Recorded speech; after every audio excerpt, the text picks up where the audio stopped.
Burns was from a family of farmers and worked hard helping his father and brother. There's evidence, though, that he read widely and had a knowledge of Latin. When his father died, he and his brother rented a farm, but this venture was to fail and he planned to emigrate. To raise money for this trip to Jamaica, he published a volume of the poems he'd been composing, the Kilmarnock edition of 1786 that included To a Mouse. The book was so successful that instead of going overseas, he went to Edinburgh and became something of a celebrity. And with this celebrity came further opportunities for Robert Burns to establish his now famous reputation as something of a ladies' man.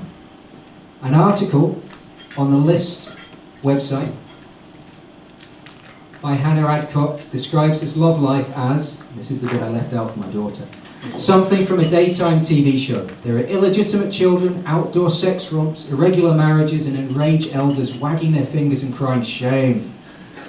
Had Burns been around today, he would have had a grand time as a Russell Brand figure, amusing himself with one-night stands and short-term relationships. Unfortunately for him, in the late 18th century, sex was all about making children. I could have devoted much of the rest of this speech to his dalliances with the fairer sex.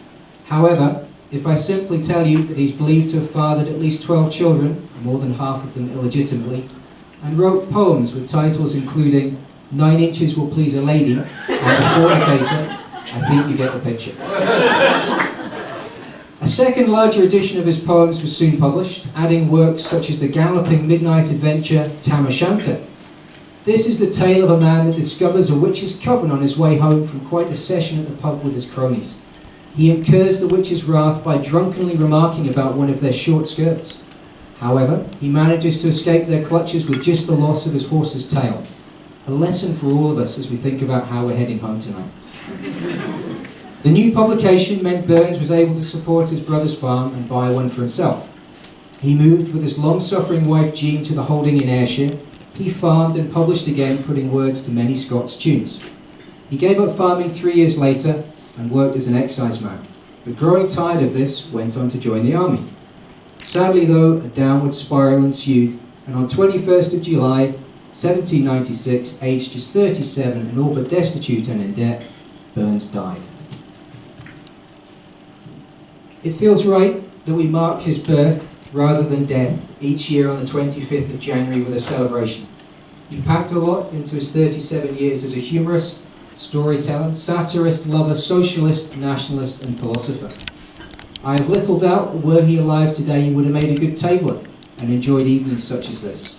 Indeed, at 21, he co-founded the Tarbolton Bachelors Club, which was to be a diversion to relieve the wearied man worn down by the necessary labours of life. Burns wrote in the answer, "Even then a wish, I mind its power, a wish that to my latest hour shall strongly heave my breast, that I for poor old Scotland's sake some useful plan or book could make, or sing a sang at least." I believe he more than achieved his goal of extolling his native land in poetry and song. We owe a great debt to him, and so I'd ask you to raise your glasses to his immortal memory. His immortal memory.